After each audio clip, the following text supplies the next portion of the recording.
आज हम जानेंगे कि फसल चक्र क्या होता है, कौन सी फसल किस माह में बोई जाती है और कौन सी फसल को क्या कहा जाता है। ये हमारा है क्या, फसल चक्र।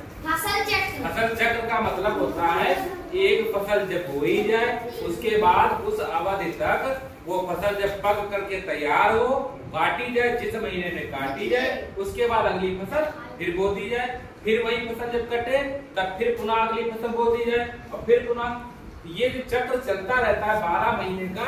तो 12 महीने में जो फसलें बोई जाती है लगातार एक के बाद एक के बाद, तो ये फसल चक्र कहलाता है। क्या है फसल चक्र? जुलाई से अगस्त, ये कौन सी ऋतु हुई तुम्हारी? वर्षा। कौन सी ऋतु हुई? वर्षा।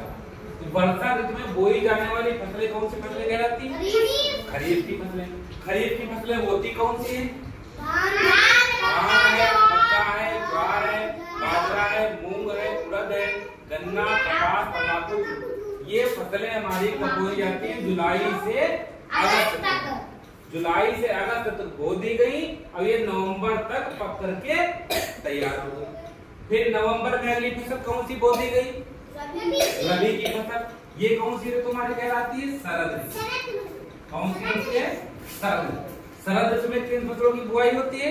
रबी। कौन सी? रबी की फसल। और रबी की फसल में कौन कौन सी फसलें आती हैं?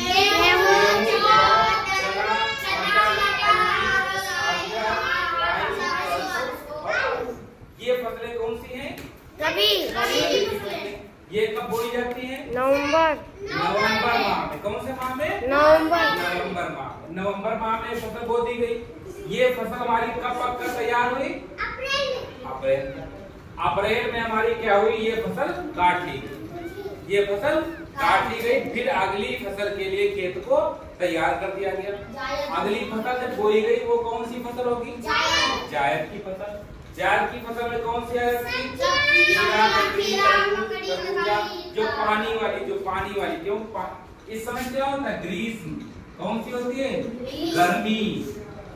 कौन सी ऋतु होती है? ये गर्मी। इस समय गर्मी बहुत ज्यादा होती है, तो इसमें जो पानी देने वाली चीजें होती है जिनमें पानी की मात्रा बहुत ज्यादा होती है वो फसलें बोई जाती है। ककड़ी भी है, खीरा भी है, तरबूज भी है, खरबूजा भी है। ये हमारी फसलें कब बोई जाती है? अप्रैल महीने। किस महीने में? अप्रैल महीने में। अप्रैल महीने बो दी गई, फिर ये पक करके कब तैयार हो गई? जुलाई तक फसलें तैयार हो गई। अब फिर वही काम जुलाई से अगस्त तक हम लोग खरीफ की फसल बो देते हैं। और फिर ऐसे ऐसे ये चक्र 12 महीने का, ये 12 महीने कितने दिन? 4 महीने। ये 12 महीने का ये पूरा फसल चक्र, ये 12 महीने तक ये पूरा फसल चक्र चलता रहता। हम लोग लगातार करते रहते हैं। तो समझ में आ गया ये?